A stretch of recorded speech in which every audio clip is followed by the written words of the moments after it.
सभी को हमारी ओर से जय भीम। मैं नेहा स्वागत करती हूँ आप सभी का इस कार्यक्रम में, जिसका नाम है बौद्ध जीवन कैसे जिए।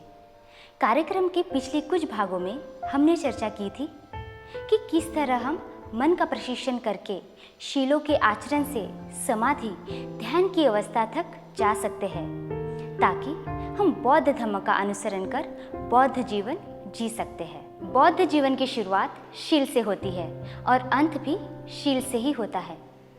बौद्ध शिक्षा शील, समाधि, प्रज्ञा में समाविष्ट है। समाधि युक्त मन ही प्रज्ञा प्राप्त कर सकता है। समाधि के लिए शील होना जरूरी है। हमारा मन, हमारी समझ शील से मुक्त नहीं है।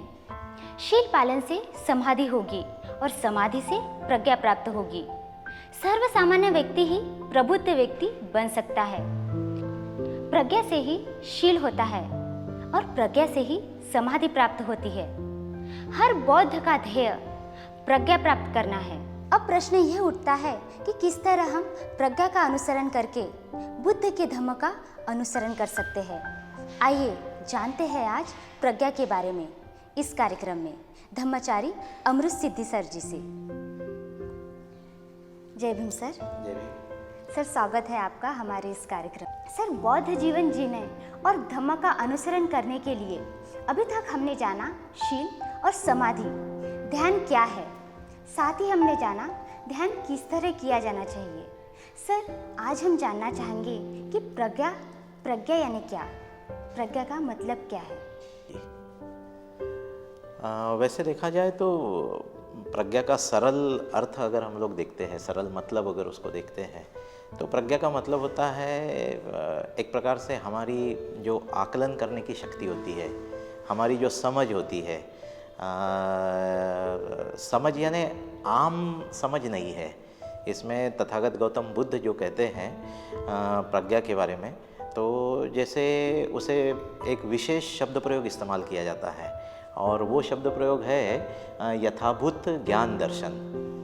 ये एक शब्द प्रयोग इस्तेमाल किया जाता है। दूसरा शब्द प्रयोग इस्तेमाल किया जाता है अंतर्दृष्टि, है ना, यानी जिसे काफ़ी गहराई में एक प्रकार से आपको दृष्टि प्राप्त हुई है, तो उसका मतलब प्रज्ञा बताया गया है। लेकिन आम जनता को बताने का अगर मतलब यानी प्रयास हम लोग जब करते हैं, तो तब एक प्रकार से हमारी समझ या आकलन करने की शक्ति या समझने की शक्ति, या जिसको यानी जिसे हम कहते हैं कि भाई एक काफ़ी होशियार मतलब लोग हैं, इनकी समझ बहुत ही गहरी है ना, ये काफ़ी गहराई से समझते हैं। तो इस प्रकार से आम भाषा में बताया जाता है। लेकिन तथागत की भाषा में जो मैंने बताया यथाभूत ज्ञान दर्शन, और एक शब्द प्रयोग इस्तेमाल किया जाता है जिसे कहा जाता है आर पार देखना, है ना, यानी भेद कर देखना। तो प्रज्ञा का मतलब ऐसा बताया जाता है, अंतर्दृष्टि, आर पार देखना या भेद कर देखना, है ना। तो इस प्रकार यथाभूत ज्ञान दर्शन, तो ऐसा शब्दशः मतलब प्रज्ञा का मतलब बताया जाता है। आपने हमें प्रज्ञा का सरल भावार्थ यथाभूत ज्ञान दर्शन, अंतर्दृष्टि, आर पार देखना ऐसा बताया है। हम चाहते हैं कि आप हमारे दर्शकों को इसके बारे में विस्तार से जानकारी दीजिए। तो इसका मतलब यानी जिस प्रकार से तथागत गौतम बुद्ध ने एक शब्द प्रयोग इस्तेमाल किया है, और एक बहुत ही यानी सैद्धांतिक शिक्षा के रूप में वो पूरे दुनिया में जानी जाती है, और उसे कहा गया है तिलक्खन। तिलक्खन का मतलब होता है, लक्खन का मतलब होता है लक्षण, और ती का मतलब होता है तीन, यानी तीन लक्षण। तो जो व्यक्ति या जो इंसान इस तीन लक्षणों को जानता है वह प्रज्ञा प्राप्त है, ऐसा कहा जाता है। तो तीन लक्षण जो होते हैं, उसमें पहला लक्षण होता है दुख, दूसरा लक्षण होता है अनित्य, और तीसरा लक्षण होता है अनात्मा। तो यूँ कहिए कि दुख, अनित्य और अनात्मा, इन तीन लक्षणों को जो जानता है, इसका मतलब कि जो इसे गहराई से समझता है, उसे प्रज्ञा प्राप्त इंसान कहा जाता है। बुद्ध ने इस तरह से उसकी परिभाषा की है। अब हम लोग थोड़ा सा और विस्तार से इसे देखते हैं। दुख का मतलब यानी बहुत सारे लोग इस दुख को निराशा के रूप में देखते हैं कि भगवान बुद्ध ने यानी निराशा बताई है या निराशावादी भगवान बुद्ध का धम्म है, लेकिन ऐसा नहीं है। वो काफ़ी लोग इसके यानी गलतफहमी के शिकार है। तो दुख का मतलब ये है कि ये जो भौतिक जो दुनिया है, ये सारा जो जिसे मटेरियल वर्ल्ड कहा जाता है या भौतिक दुनिया या ऐशो आराम की जो दुनिया कही जाती है, तो हर इंसान क्या करता है कि इस भौतिक दुनिया में उसे जो सुख की आवश्यकता होती है, आनंद की आवश्यकता होती है, वह ढूंढने का प्रयास करता है। लेकिन भौतिक कोई भी वस्तु, तथागत ऐसा कहते हैं कि कोई भी भौतिक वस्तु हमें परमानेंट यानी अंतिम यानी शांति या परम शांति प्रदान नहीं करता है। इसलिए आप जैसे उदाहरण के तौर पर देख लीजिए कि हम जैसे कि मतलब दुकान में चले गए, तो दुकान में बहुत सारे कपड़ों की दुकान है, तो बहुत सारे कपड़े रखे हैं।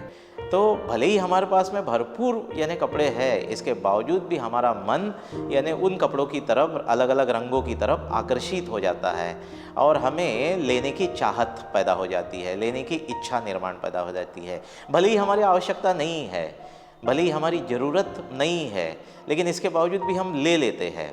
अच्छा, लेने के पश्चात हमने उसका एक अच्छा मतलब यानी कपड़ा हम लोग ज़्यादा से ज़्यादा 6 महीना साल भर पहनते हैं, उसके बाद उससे परेशान हो जाते हैं।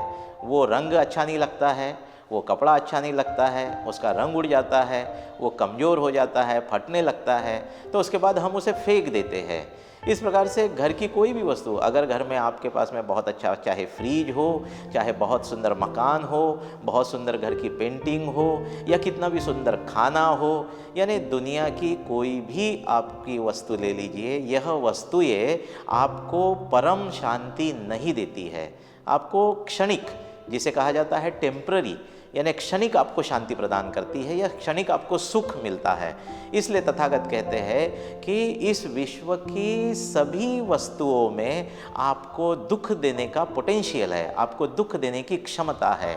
इसलिए आप इसमें यानी दुख यानी आप इसमें इन वस्तुओं में सुख ढूंढना, ये यानी हमारा एक प्रकार से हम लोग विपर्यास मतलब करते हैं। हालांकि ये भौतिक वस्तुओं में आपको परम शांति नहीं मिलती है, ना ही परम सुख मिलता है। इस वजह से तथागत ने कहा है कि आपको अगर परम सुख चाहिए, अगर आपको अंडरस्टैंडिंग आ गई, आपको गहरी समझ आ गई और आपको तथागत ने यानी बताया हुआ तत्व समझ गया, तो आप क्या करेंगे? आप भौतिक इस दुनिया के यानी वस्तुओं में आप सुख नहीं ढूंढेंगे, आप अंतर्मुख होंगे। आप अंतर्मुख होकर स्वयं के मन को, स्वयं के चित्त को इस भौतिक दुनिया के सुखों से, जो क्षणिक सुख वाली वस्तुएं है, इससे आप ऊपर उठाने का प्रयास करोगे, इससे आप बाहर निकलने का प्रयास करोगे। और वही तथागत यानी दिशा देते हैं, यही तथागत दृष्टि देते हैं कि आपको परम शांति या परम सुख यह आपके भीतर में छिपा हुआ है।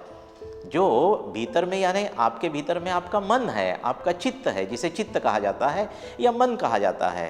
तो मन का अगर विकास करते हैं, चित्त का अगर विकास करते हैं, तो हमें परम शांति और परम सुख यानी मिलने लगता है।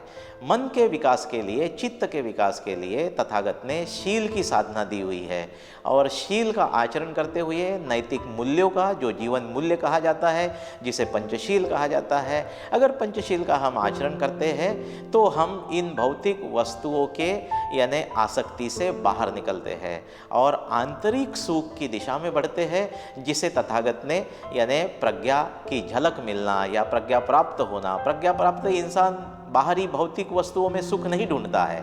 प्रज्ञा प्राप्त इंसान वह होता है जो अपने मन के और चित्त के जो आसक्तियाँ जो है इन भौतिक वस्तुओं में, उससे स्वयं को बाहर निकालने का प्रयास करता है और वहीं वो यानी भौतिक वस्तुओं के दुख से धीरे धीरे चित्त की साधना करते हुए, शील की साधना करते हुए और ध्यान साधना करते हुए अपने मन को आसक्ति से बाहर निकालता है। तब जाके वो धीरे धीरे स्वयं यानी आंतरिक सुख की ओर बढ़ता है, परम शांति की दिशा की ओर बढ़ता है।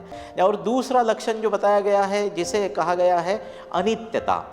अनित्यता का मतलब ये होता है बहुत सारे लोग इसे मतलब अगर मान लो इस शब्द को नकारात्मक ढंग से देखते हैं तो फिर हमें फिर से यानी तकलीफ होती है। अनित्यता का मतलब होता है परिवर्तन, और बहुत ही आसान सरल शब्दों में तथागत ने बताया है कि इस विश्व में जितनी भी वस्तुएं जन्म लेती है, जो भी पैदा होता है, चाहे कोई भी वस्तु ले लो आप, अगर मतलब खेत है, खेत में आपने गेहूं बोया, चावल बोया, है ना, आपने संतरे के, मौसम्बी के, चीकू के आपने पेड़ लगाए, ऐसे किसी भी प्रकार की वस्तुएं ले लो आप, दुनिया की हर वस्तुएं, जो वस्तुएं इस विश्व में पैदा होती है, निर्माण होती है, जन्म लेती है, वह धीरे धीरे नष्ट होने की दिशा में चलती है। वह यानी जिसे लय, यह शब्द प्रयोग इस्तेमाल किया जाता है, जिसका भी जन्म होता है वह लय होने की दिशा में मतलब चलते रहता है। इसे भगवान बुद्ध परिवर्तन कहते हैं। जो वस्तु उत्पन्न हुई है वह एक दिन नष्ट होना है। मान लो हम भी देखिए, हमारे शरीर को देखिए, हम यानी जन्म लिए जब छोटे थे हम, फिर धीरे धीरे हम युवा हो गए, युवा होने के बाद हम लोग बुढ़ापे की तरफ बढ़ रहे हैं, और बुढ़ापा आने के पश्चात एक दिन मृत्यु को प्राप्त होंगे और इस दुनिया से विदा लेंगे।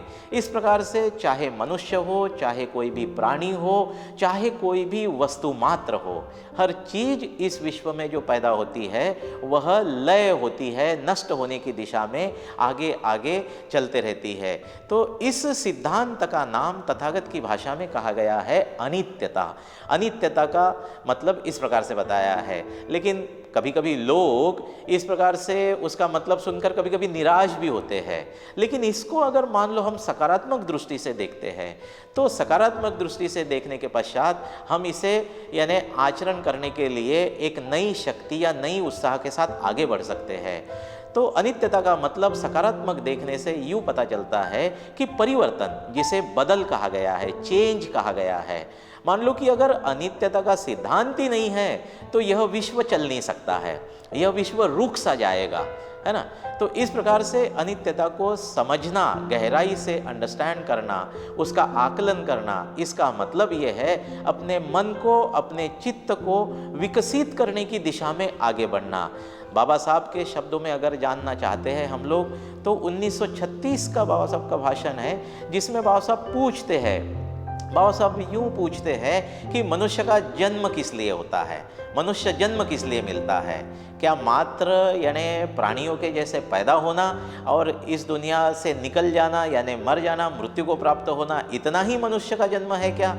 ऐसा तो हो नहीं सकता है ना। इसलिए बाबा साहब ने उसका बहुत सुंदर ऐसा जवाब दिया है। बाबा साहब कहते हैं मनुष्य का जन्म उसके मन के विकास के लिए होता है, उसके चित्त के विकास के लिए होता है। मनुष्य जन्म यह अनमोल है, यह दुर्लभ है, लेकिन आम आदमी इससे दूर रहता है, उसे समझ नहीं रहती है। इस वजह से भगवान बुद्ध की प्रज्ञा जो है वो आम आदमी को यानी असामान्य प्रबुद्ध मानव बनने की दृष्टि देती है, और उस प्रकार से उसे गहरी यानी समझ या गहरी अंडरस्टैंडिंग उसमें निर्माण हो। इसलिए भगवान बुद्ध का यह सिद्धांत बहुत बहुत मददकारी है, बहुत मदद करता है। इसलिए अनित्यता को समझना यानी अपने स्वयं के विकास की जिम्मेदारी उठाना। मैं मनुष्य करके जन्म प्राप्त किया हूँ, और बाबा साहब के कहने के अनुसार मन का विकास करना, चित्त का विकास करना, या तथागत ने दी हुई दृष्टि के अनुसार मेरे मन को और मेरे चित्त को मैं अरहंत पद तक मतलब ले जाऊँ, यानी श्रोतापन्न बनना, सकृदागामी बनना, अनागामी बनना और अरहंत बनना, इस तरह की मानसिक जो उच्च अवस्थाएं है उसे प्राप्त करना। इस तरह से इसकी सकारात्मक मतलब को या इस सकारात्मक अर्थ को हम समझ सकते हैं। अनित्यता का मतलब जो परिवर्तन है, बदल है। इस विश्व में हर वस्तु में क्षण क्षण परिवर्तन होते जा रहा है, क्षण क्षण हर वस्तु बदलते जा रही है। इस तरह से सकारात्मक दृष्टि से इस सिद्धांत को हम लोग देख सकते हैं। इस यानी विश्व में जैसे मान लो कि हर दिन सूरज उगता है, शाम में वह डूब जाता है, हर रात में शाम में चंद्रमा निकल आता है, सुबह होने तक वह भी डूब जाता है। पेड़ पौधे बड़े होते हैं, पतझड़ का सीजन आता है, सारी पत्तियां उसकी झड़ जाती है ना। इस प्रकार से विश्व की हर वस्तुओं के तरफ हम देखते हैं तो तथागत हमें मतलब दृष्टि देते हैं कि विश्व की हर वस्तुओं में क्षण क्षण परिवर्तन चल रहा है। इसलिए इस परिवर्तन को समझो, और इस परिवर्तन को समझने के लिए तथागत ने बहुत ही सुंदर ऐसा, बहुत ही बेहतरीन और खूबसूरत ऐसा एक मतलब समझने के लिए एक, जिसे हम लोग रूपक कहते हैं, या भगवान बुद्ध ने वस्तुओं के माध्यम से, कहानियों के माध्यम से, काव्य के माध्यम से, यानी भगवान बुद्ध ने अपनी शिक्षा को समझाने का प्रयास किया है। तो उसी तरह से जैसे आम आदमी उसको याद करने के लिए, इस सिद्धांत को समझने के लिए भगवान बुद्ध ने बहुत ही सीधा सरल बताया है। आम आदमी रोज बुद्ध विहार में जाता है, और रोज बुद्ध विहार में जाकर आम आदमी तथागत गौतम बुद्ध की पूजा करता है। पूजा करने के पहले वह आम आदमी क्या करता है, तथागत को फूल अर्पण करता है। तो यह फूल जो होते हैं, जैसे कि उदाहरण के तौर पे हम लोग गुलाब का फूल लेते हैं, तो गुलाब का फूल बहुत सुंदर होता है, उसका बहुत ही सुंदर आकर्षक रंग होता है। जब वह यानी पेड़ पे होता है, गार्डन में होता है, बगीचे में होता है, तब बहुत ही खूबसूरत होता है।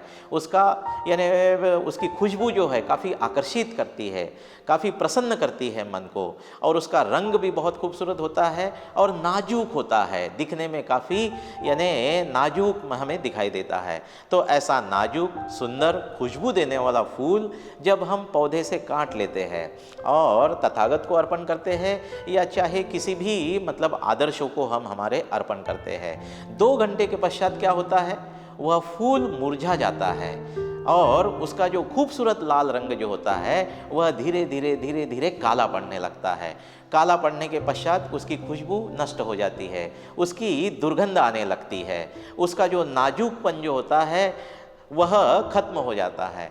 तो 2 घंटे के पश्चात हम देखते हैं कि वह फूल बहुत सुंदर था, नाजुक था, वह पूरी तरह से काला पड़ चुका है, उसको दुर्गंध आ रही है, और ऐसे फूल को फिर हम कचरे के ढेर में फेंक देते हैं। तो इस प्रकार से यानी परिवर्तन के कारण, बदलाव के कारण, हर क्षण में चलने वाले परिवर्तन के, अनित्यता के सिद्धांत के कारण, बदलाव के कारण वह फूल 2 घंटे के बाद में यानी इस तरह की परिस्थिति में प्राप्त हो जाता है। लेकिन जब आम आदमी वह फूल लेकर भगवान बुद्ध को अर्पण करता है तो ऐसा मतलब बताया गया है कि उसने अपने मन में अनित्यता के सिद्धांत को याद करना चाहिए, परिवर्तन के, बदलाव के सिद्धांत को याद करना चाहिए, और वह फूल अर्पण करते समय उसके मन में यह भाव होना चाहिए कि हे तथागत, मेरा भी मनुष्य जीवन इस फूल की भांति है, इस फूल के जैसे मैं भी एक दिन, अभी मतलब मान लो कि मैं युवा हूँ तो कल मैं बुढ़ापे की तरफ जाऊँगा, और परसों मैं मृत्यु को प्राप्त होऊंगा, इस दुनिया से विदा हो जाऊँगा, इस दुनिया से अलग हो जाऊँगा, निकल जाऊँगा इस दुनिया से। इस तरह से मैं मेरा मनुष्य जीवन व्यर्थ न गवाते हुए मैं मेरे मन की साधना करूँगा, मेरे चित्त की साधना करूँगा, चित्त को विकसित करूँगा, मन को विकसित करूँगा, और आपके जैसा मैं प्रज्ञावान बनने का प्रयास करूँगा, आपके जैसा मैं शीलवान बनने का प्रयास करूँगा, आपके जैसा इस दुनिया का एक अच्छा इंसान बनने का प्रयास करूँगा। यह भाव मन में रखते हुए अगर आम आदमी हर रोज पूजा करते समय तथागत गौतम बुद्ध को यह फूल अर्पण करता है तो क्या होगा, वो अनित्यता की दृष्टि के यानी साथ में चल रहा है ऐसा होगा, और धीरे धीरे इस अनित्यता के सिद्धांत को गहराई में समझते हुए अपने मन के विकास के लिए, अपने चित्त के विकास के लिए वह धीरे धीरे प्रयास करेगा, और एक दिन दूर नहीं है जिस दिन वह श्रोतापन्न हो जाएगा और धीरे धीरे वह सकृदागामी, अनागामी और अरहंत हो जाएगा। तो इस तरह से मन को विकसित करने के लिए, चित्त को विकसित करने के लिए प्रज्ञा यानी दुख, इस लक्षण को समझना, और दूसरा लक्षण जो बताया मैंने वह अनित्यता यानी परिवर्तन, बदलाव का मतलब यह लक्षण को समझना, इस दोनों यानी सिद्धांतों के कारण यह दुनिया चल रही है। यह दुनिया इस सिद्धांतों के ऊपर चलती है। यह दुनिया ना कि यानी ईश्वर के द्वारा चलती है। इस दुनिया में कोई भी यानी ईश्वर नहीं है। तथागत ऐसा बताते हैं कि इस विश्व का यानी किसी ने निर्माण नहीं किया हुआ है, यह विश्व विकसित हुआ है। यह विश्व का विकास हुआ है। और हम लोग साइंस पढ़ते हैं, हम लोग विज्ञान के इस दुनिया में रहते हैं, 21वीं सेंचुरी में रहते हैं। तो इस वैज्ञानिक दुनिया में रहते हुए हम आज तक मतलब इस प्रकार की अंधश्रद्धा को यानी हमने फॉलो नहीं करना चाहिए, उसका अवलंबन नहीं करना चाहिए। और हमने वैज्ञानिक दुनिया को समझते हुए, विज्ञान को समझते हुए हमने आगे अपने मन के विकास के लिए, चित्त के विकास के लिए अपना समय जो है समर्पित करना है। इसलिए तथागत जो बताते हैं कि इस दुनिया में कोई भी ईश्वर नहीं है, जिस ईश्वर ने इस दुनिया को निर्माण किया है। तथागत का सिद्धांत कहता है यह विश्व का विकास हुआ है और यह विश्व जो है अनित्यता के सिद्धांत के द्वारा आगे बढ़ता है, चलते रहता है और धीरे धीरे आगे बढ़ रहा है। बौद्ध जीवन की शुरुआत शील से होती है और अंत भी शील से ही होता है। बौद्ध शिक्षा शील, समाधि, प्रज्ञा में समाविष्ट है। समाधि युक्त मन ही प्रज्ञा प्राप्त कर सकता है। समाधि के लिए शील होना जरूरी है। हमारा मन, हमारी समझ शील से मुक्त नहीं है। शील पालन से समाधि होगी और समाधि से प्रज्ञा प्राप्त होगी। सर्वसामान्य व्यक्ति ही प्रबुद्ध व्यक्ति बन सकता है। प्रज्ञा से ही शील होता है और प्रज्ञा से ही समाधि प्राप्त होती है।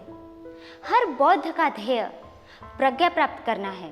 सर, आपने हमें प्रज्ञा के 3 सिद्धांत, दुख, अनित्यता पर विस्तार से जानकारी दी है।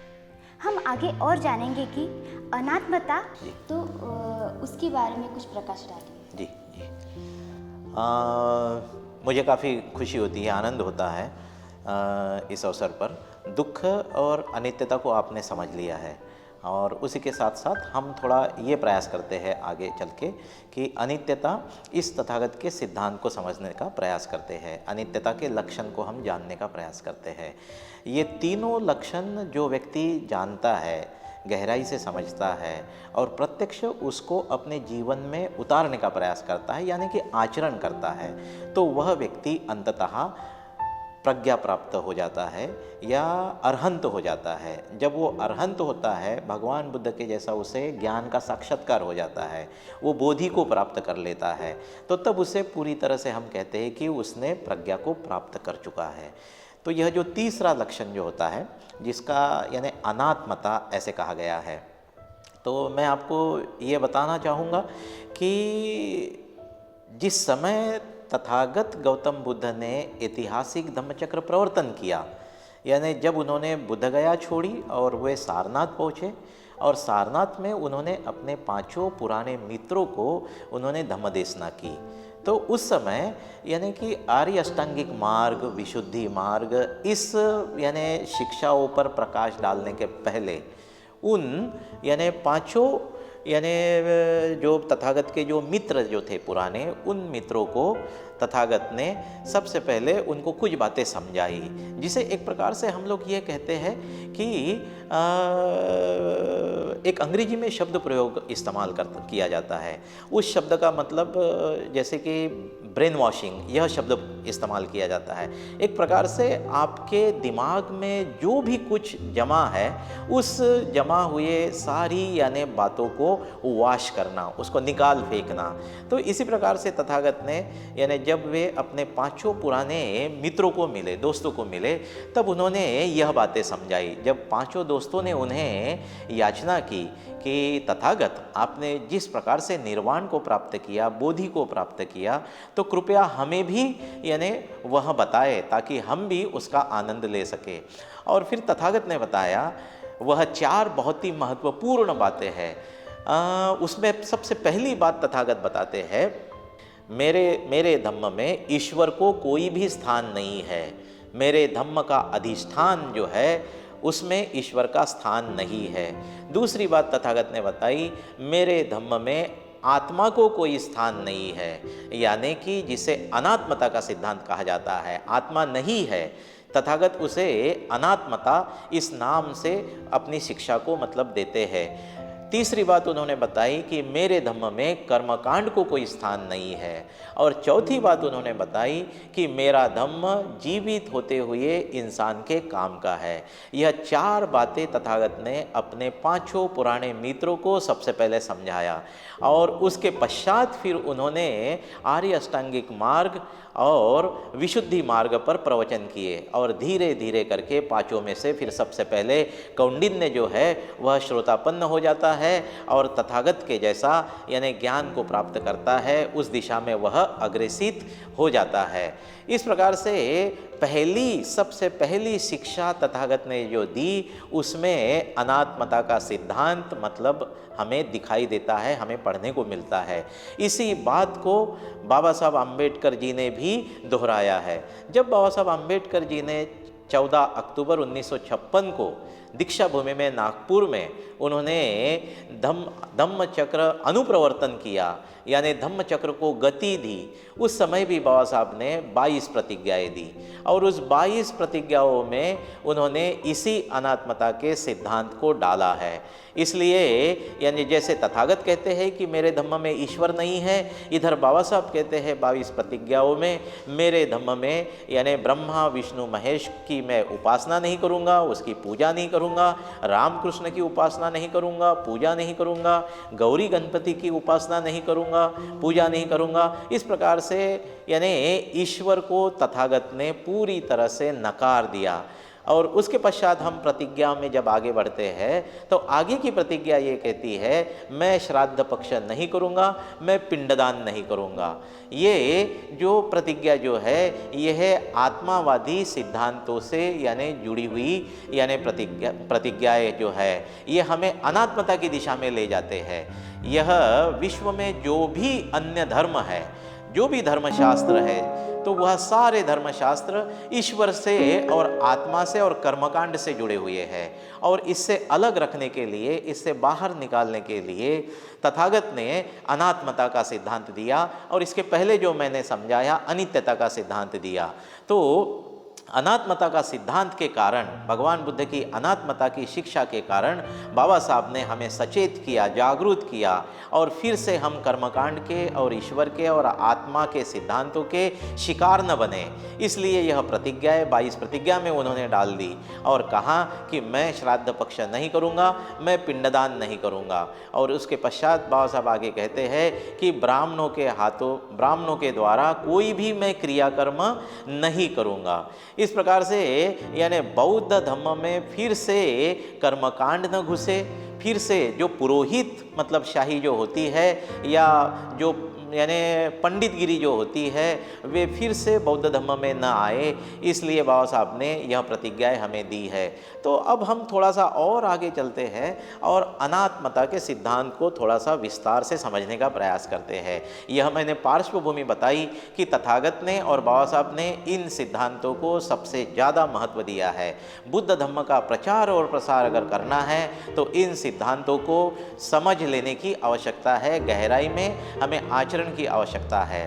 तो अनात्मता का सिद्धांत यानी उसका मतलब सरलता से अगर देखा जाए तो ऐसा बताते हैं कि इस विश्व में किसी भी वस्तु का अपना स्वतंत्र अस्तित्व नहीं होता है। कोई भी वस्तु ले लीजिए आप, उसका अपना स्वतंत्र अस्तित्व नहीं होता है। अगर हम लोग मान लो कि एक मतलब हम जो कपड़ा पहनते हैं उस कपड़े को हम लोग देखते हैं तो वो कपड़ा जो होता है वह यानी कपास से जो यानी छोटे छोटे धागे बनाए जाते हैं, फिर वो धागों को मशीन से बुना जाता है और तब जाके वह कपड़ा बनता है। लेकिन उसके पीछे जो प्रक्रिया होती है यानी खेत में सबसे पहले किसान उसे कपास का बीज बोता है, उसके बाद वह पेड़ जो बड़ा होता है फिर उससे हमें कपास प्राप्त होता है और फिर उस कपास से धागे बनते हैं, उस धागों को रंग दिया जाता है और रंग देने के के पश्चात, मशीन से बुनवाई करने के पश्चात जब हम वो कपड़े का जो एक टुकड़ा जो है वो टेलर के पास लेके आते हैं और फिर उससे अपने यानी अपने को जिस तरह से लगता है उस तरह के माप में उसे कुर्ता पैजामा पैंट वगैरह हम लोग बनाते हैं। लेकिन आप अगर देखते हैं तो इसके पीछे बहुत भारी प्रक्रिया होती है। इसी प्रकार से मान लो दूसरा उदाहरण लेते हैं, मान लो हम लोग मकान का उदाहरण लेते हैं, तो इसे यहाँ मुझे बहुत ही मतलब अच्छा लगेगा ये बताते हुए कि मिलिंद प्रश्न नामक एक बहुत ही सुंदर ऐसा ग्रंथ है, भिक्षु जगदीश कश्यप जी ने लिखा हुआ। और उस मिलिंद प्रश्न में यानी राजा मिलिंद और भिक्खु नागसेन, इन दोनों के बीच में वार्तालाप बताया गया है और उसी वार्तालाप पर यह संपूर्ण मिलिंद प्रश्न नामक ग्रंथ है। तो उसमें इसी प्रकार से राजा मिलिंद भिक्खु नागसेन को सवाल पूछता है कि भाई अनात्मता के सिद्धांत को विस्तार से समझाइए। और तब भिक्खु नागसेन राजा मिलिंद को अनात्मता के सिद्धांत को विस्तार से समझाते हुए वह उदाहरण देते हैं।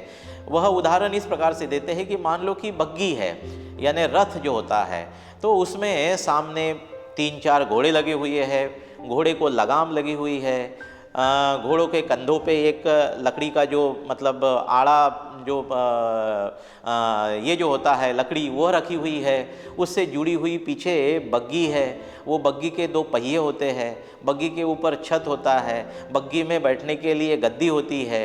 और फिर यह सारी बातें जो है यह इकट्ठा आने के बाद में रथ करके उसे संज्ञा दी गई है, यानी उसको पहचान, उसका आइडेंटिफिकेशन किया गया है कि घोड़े पहिए और इस प्रकार से जो चीज़ होती है उसको रथ कहा जाता है। लेकिन राजा यानी भिक्खु नागसेन राजा को पूछता है कि हे राजा ये बताइए, मान लो इस यानी रथ के चक्के अलग कर देते हैं तो क्या इसे रथ कहेंगे? तो राजा कहता है नहीं। इस रथ से मान लो यह जो बैठने की गद्दी जो है छत है इसको अलग कर देते हैं तो क्या इसे रथ कहेंगे? तो राजा कहता कि नहीं। इस रथ से मान लो घोड़े अलग अलग कर देते हैं तो क्या इसे रथ कहेंगे? तो राजा कहता है नहीं। तो इस प्रकार से नागसेन यानी सवाल पूछते चला जाता है और राजा का जवाब नहीं के भीतर आता है। अंततः नागसेन बताता है कि जब ये सारी चीज़ें इकट्ठा आती है यानी घोड़े भी है, सामने लकड़ी की जू भी है, पीछे में पहिए भी है, गद्दी भी है, छत भी है, ये संपूर्ण जो है चीज़ें इकट्ठा आने के बाद में रथ बनता है और उसके पहचान के लिए उसे रथ करके नाम दिया जाता है या जिसे बग्गी करके नाम दिया जाता है। उसी प्रकार से जैसे मैंने कहा था कि मकान का उदाहरण ले लीजिए, आप मान लो कि आपने पिलर खड़े कर लिए और उस पिलर को क्या आप घर कहेंगे? तो आप निश्चित ही कहेंगे नहीं। मान लो आपने दीवारें खड़ी कर ली है तो दीवारों को क्या आप घर कहेंगे? आप कहेंगे नहीं। मान लो आपने खाली छत डाला है लेकिन दीवारें नहीं है तो आप क्या कहेंगे कि भाई घर है? नहीं। तो इस प्रकार से जब यानी पिलर भी होते हैं, दीवारें भी होती है, खिड़कियां दरवाजे भी होते हैं, छत भी होता है, यह जब संपूर्ण सभी चीज़ें जब इकट्ठा आके फिर उसे पहचान हम लोग देते हैं, उसका आइडेंटिफिकेशन जिसे संज्ञा कहा जाता है, उसे एक नाम दिया जाता है, उसे हम लोग मकान कहते हैं या घर कहते हैं।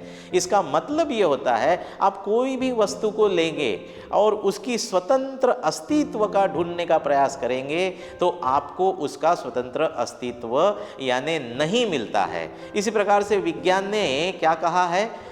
विज्ञान तो इसके बहुत आगे चला गया है, उसने अणुरेणु को बताया है और अणुरेणु के पश्चात और भी हम देखते हैं अभी अभी जो नया यानी विज्ञान के द्वारा नया एक संशोधन जो हुआ है उस संशोधन में हिग्स बोसान के जो यानी पार्टिकल्स बताए गए हैं जो दिखाई नहीं देते लेकिन यानी अणुरेणु के भी गहराई में जाकर जो न दिखने वाले ऐसे शक्तिशाली यानी पार्टिकल्स होते हैं। तो इस प्रकार से आप अस्तित्व को ढूंढने जाएंगे तो आपको स्वतंत्र अस्तित्व का पता नहीं चलता है। उसी प्रकार से तथागत और थोड़ा सा गहराई में आगे लेके जाते हैं और कहते हैं कि आप अपने स्वयं का उदाहरण ले लीजिए। मनुष्य का अस्तित्व जो है, मनुष्य कैसे बना हुआ है? तो तथागत बताते हैं कि पृथ्वी, आप, तेज और वायु, आकाश और छठवा जो धातु है विज्ञान, ऐसे 6 धातुओं से मनुष्य का शरीर बना हुआ है। इसे हम लोग थोड़ा सा समझने का प्रयास करते हैं। ये सभी चीज़ें कंपाउंडेड है। सभी चीज़ इकट्ठा आने के बाद में जो चीज़ निर्माण होती है, जो वस्तु निर्माण होती है, उसको नाम दिया जाता है, उसको पहचान दी जाती है। लेकिन ढूंढने जाओगे तो उसका स्वतंत्र अस्तित्व आपको नहीं मिलता है। इसलिए इस सिद्धांत का नाम तथागत ने रखा है अनात्मता, यानी इसमें ईश्वर भी समाविष्ट है। ईश्वर को भी मान लो हम यूं समझते हैं कि ईश्वर तो किसी न किसी चीज से बना होगा, तो इसका मतलब यह है कि ये चीजें इसके पहले से यानी उपलब्ध है ना, ऐसा उसका मतलब होगा। और हिंदू यानी शास्त्रों के अनुसार अगर देखा जाता है तो वो कहते हैं कि आत्मा नाम की ठोस ऐसे वस्तु है, और तथागत कहते हैं कि ऐसा नहीं है। आत्मा नाम की कोई भी ठोस वस्तु इस विश्व में यानी विद्यमान नहीं है, इस विश्व में अस्तित्व में नहीं है। यह विश्व जो चलता है वह अनात्मता के सिद्धांत से चलता है। इस विश्व में सारी वस्तुएं जो है वह कंपाउंडेड है। वस्तुएं 4-5 वस्तुएं, 2-3 वस्तुएं, 10-12 वस्तुएं इकट्ठा आती है, उसमें से नई वस्तु का निर्माण होता है और उसे पहचान दी जाती है, उसे संज्ञा दी जाती है, उसे एक नाम दिया जाता है, उसका आइडेंटिफिकेशन दिया जाता है। इस प्रकार से इस विश्व में सारे वस्तुएं यानी निर्माण होती है। तथागत का यह सिद्धांत इस प्रकार से अनात्मता को बताता है। मान लो कि आपके शरीर का उदाहरण लेते हैं हम लोग, तो हम लोग देखते हैं कि पृथ्वी जो है, पृथ्वी का मतलब होता है आपके शरीर में जो ठोस वस्तुएं जो है, हमारे शरीर में हड्डियां है, नाखून है, बाल है, शरीर के भीतर में अलग अलग प्रकार के अवयव है ना। हृदय ले लीजिए, आपका यानी लीवर ले लीजिए, आपकी डाइजेस्टिव सिस्टम ले लीजिए, ऐसे किडनी ले लीजिए, ऐसे अलग अलग प्रकार के अवयवों को लेकर और ठोस वस्तुएं जो है वह पृथ्वी इस धातु का प्रतिनिधित्व करती है। उसके बाद ले लीजिए आप धातु। आप धातु का मतलब होता है यानी द्रव धातु, यानी जिसे जल कहा गया है। तो आपके शरीर के भीतर में खून है, पानी है, पेशाब है, शरीर से निकलने वाला पसीना है, आँखों में आने वाले आंसू है, नाक में आने वाला यानी जो भी द्रव पदार्थ होता है। इस प्रकार से शरीर में जितना भी द्रव पदार्थ होता है वो आप धातु का प्रतिनिधित्व करता है। हम लोग रोज मतलब बाहर से आप धातु यानी जल जो है, पानी लेते हैं। समय समय पर हमें जब प्यास लगती है तो हम पानी पीते हैं, और यह पानी जो है हम हमारे यानी पसीने के द्वारा और पेशाब के द्वारा इस विश्व को, इस निसर्ग को लौटाते हैं। यानी कि इस विश्व से रोज हम लोग यह वस्तुएं उधार लेते हैं और इस विश्व को लौटाते रहते हैं। उसके बाद आगे बढ़ते हैं कि तीसरा धातु ले लीजिए, अग्नि धातु। हम रोज खाना खाते हैं, अगर शरीर में अग्नि नहीं है तो हमारा शरीर ठंडा पड़ जाएगा, हम मृत हो जाएंगे। खाना जो है उसे मेटाबॉलिज्म की प्रक्रिया द्वारा, डाइजेस्टिव सिस्टम के द्वारा अग्नि में रूपांतरित वह होता है और उस अग्नि के द्वारा शरीर चलता है। इस प्रकार से यानी जब ठंडी यानी बढ़ जाती है तो हम लोग आग मतलब लगाते हैं, और आग से हम लोग यानी अग्नि प्राप्त करने का यानी प्रयास करते हैं। उसी के साथ साथ जब ठंडी में यानी सुबह सुबह सूरज के प्रकाश के द्वारा हम अग्नि जो है, जो उष्णता जो है, वह उष्णता प्राप्त करके हमारे शरीर को जीवित रखने का प्रयास करते हैं। यह रोज क्षण क्षण में चलने वाली प्रक्रिया है। इसके बाद हम चौथे धातु की तरफ आगे बढ़ते हैं। पृथ्वी, आप, तेज। चौथा आता है वायु धातु। हम हर क्षण में यानी इस निसर्ग से वायु लेते हैं और सांस के रूप में हम शरीर के भीतर में सांस लेते हैं और शरीर से बाहर हम उस सांस को छोड़ देते हैं। क्षण क्षण में यह वायु जो है उसके द्वारा, सांस के द्वारा लेकर हम जीवित रहते हैं। मान लो वायु धातु नहीं है तो हमारा शरीर भी जीवित नहीं रहेगा। इस तरह से वायु धातु पर हम लोग पूरी तरह से निर्भर है। हम रोज जो है क्षण क्षण में वायु धातु को उधार लेते हैं और वायु धातु को हम लौटाते रहते हैं। पांचवा धातु ले लीजिए जिसे अवकाश धातु कहा गया है। जब माँ की पेट से हम लोग यानी बच्चा जन्म लेता है तब वह अवकाश धातु को व्याप्त कर देता है। धीरे धीरे वह युवा होता है, एडल्ट होता है और बढ़ते चला जाता है। उसके आकार के अनुसार वह वायु ये अवकाश धातु की यानी व्याप्ति कर लेता है। लेकिन एक दिन तथागत के सिद्धांत के अनुसार, अनित्यता के सिद्धांत के अनुसार जन्म होने वाली हर चीज नष्ट होती है, उसके अनुसार हमारा शरीर मृत हो जाता है। उस समय शरीर की राख हो जाती है और अवकाश को हम यानी निसर्ग को लौटा देते हैं। इस प्रकार से अवकाश भी जो है निसर्ग से उधार लेते हैं और जब मृत होते हैं उस समय यानी जलाने के पश्चात यानी अपने शरीर को जलाने के पश्चात अवकाश को हम लौटा देते हैं। छठवां धातु होता है विज्ञान।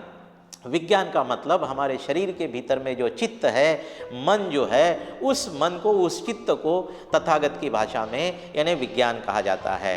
तो जब हम मृत होते हैं तब यह विज्ञान भी मतलब चला जाता है, विज्ञान को भी हम लौटा देते हैं। भाई और बहनों, इसी प्रकार से 6 धातु से हमारा शरीर बना हुआ है। अगर हमारे शरीर में हड्डियां नहीं है तो क्या आप जीवित रह पाओगे? नहीं रह पाओगे। अगर आपके लिए पानी पीने के लिए उपलब्ध नहीं है तो क्या आप जीवित रह पाओगे? नहीं रह पाओगे। अगर आपके लिए अग्नि नहीं है तो आप जीवित रह पाओगे? नहीं रह पाओगे। अगर आपके पास में वायु धातु नहीं है तो आप जीवित रहोगे? नहीं रहोगे। अगर आपके पास में अवकाश नहीं है तो आप जीवित रहोगे? नहीं रहोगे। और आपके पास में जो यानी इन सभी को यानी बांध के रखता है वह है विज्ञान। तो विज्ञान धातु अगर नहीं है तो आप जीवित नहीं रह पाओगे। इस तरह से ये 6 धातु जब इकट्ठा आते हैं तब मनुष्य के शरीर का निर्माण होता है। मनुष्य करके जो हमें यह यानी जन्म प्राप्त होता है, इस प्रकार से यह 6 धातु के इकट्ठा आने से मनुष्य करके अस्तित्व प्राप्त होता है। लेकिन मर जाने के पश्चात में ये 6 धातु इस निसर्ग में यानी लौट जाते हैं। इस तरह से मनुष्य का अस्तित्व ढूंढने जाएंगे। क्या आप पृथ्वी धातु को मनुष्य कहेंगे? नहीं। क्या आप मात्र आप धातु को मनुष्य कहेंगे? नहीं। क्या आप मात्र तेज धातु को मनुष्य कहेंगे? नहीं। क्या आप वायु धातु को मनुष्य कहेंगे? नहीं। क्या आप अवकाश धातु को मनुष्य कहेंगे? नहीं। क्या आप मात्र ये धातु है लेकिन विज्ञान ही नहीं है तो मनुष्य निर्माण नहीं होगा। ये सब जब इकट्ठा आते हैं तब मनुष्य निर्माण होता है। इस तरह से विश्व में हर वस्तु का अपना स्वतंत्र अस्तित्व नहीं है, यह कंपाउंडेड है। 4 वस्तुएं, 5 वस्तुएं, 6 वस्तुएं, ऐसे अलग अलग मात्रा में वस्तुएं इकट्ठा आती है और उससे जो वस्तु निर्माण होती है उसे पहचान दी जाती है, उसे आइडेंटिफिकेशन, उसको नाम दिया जाता है। इस सिद्धांत को इस प्रकार से गहराई में जो समझ लेता है वह इंसान क्या करेगा? वह इंसान इस सिद्धांत को समझने के कारण अपना समय जो है व्यर्थ बर्बाद नहीं करेगा। वह इंसान अपने मन की साधना को, चित्त की साधना को, अपने आप को समर्पित करेगा और तथागत के जैसा बोधि को प्राप्त करने का प्रयास करेगा। इसलिए दुख, अनित्य और अनात्मता, इन 3 सिद्धांतों को समझना यानी चित्त के, मन के विकास की साधना को अपने आप को समर्पित करना, इस प्रकार से अगर वह अर्थ लेता है, उस दिशा में वह प्रयास करता है तो उसे अंततः प्रज्ञा प्राप्त होगी, वह प्रज्ञा प्राप्त इंसान बनेगा।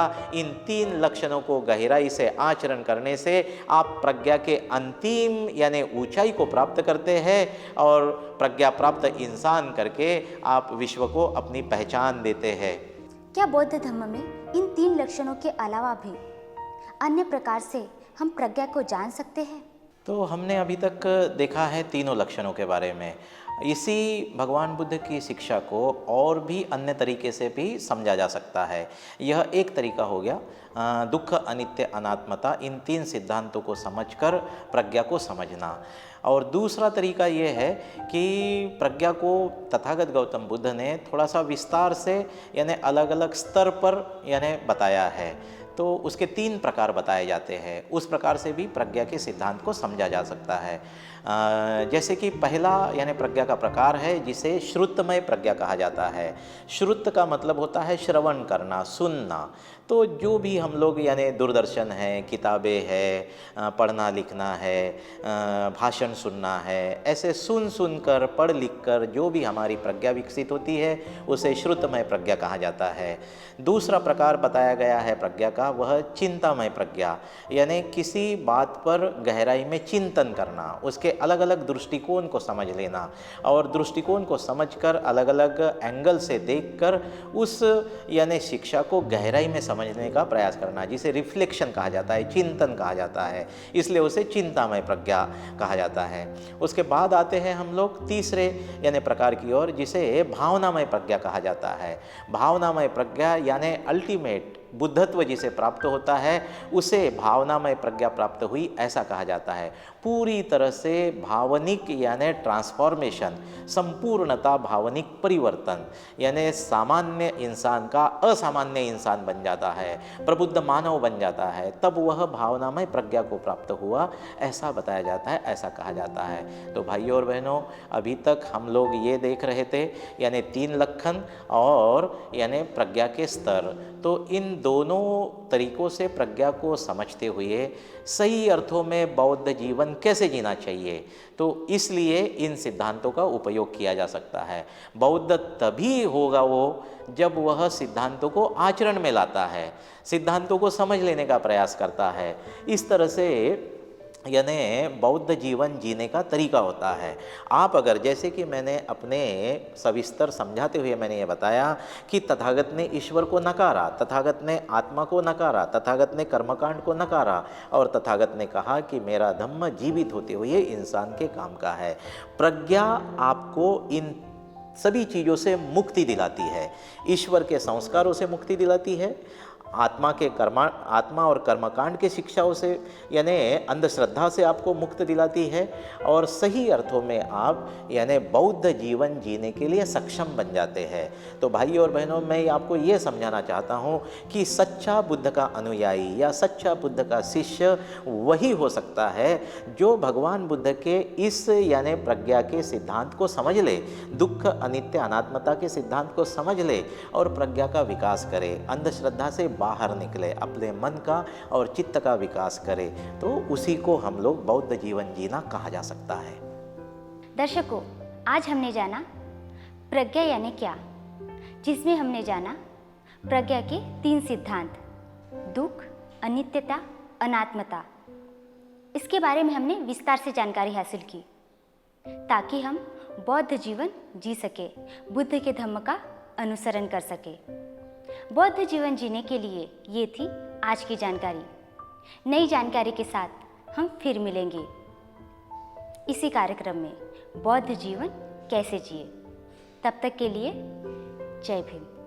आज के विषय पर अगर आपके मन में प्रश्न है तो आप हमें पूछ सकते हैं। हमारा पता है बौद्ध जीवन कैसे जिए, Lord Buddha TV, flat number 304, Prathamesh Vihar, Ashok Chowk, Nagpur, pin code 440024। हमारा ईमेल आईडी है buddhajivan lbtv@gmail.com।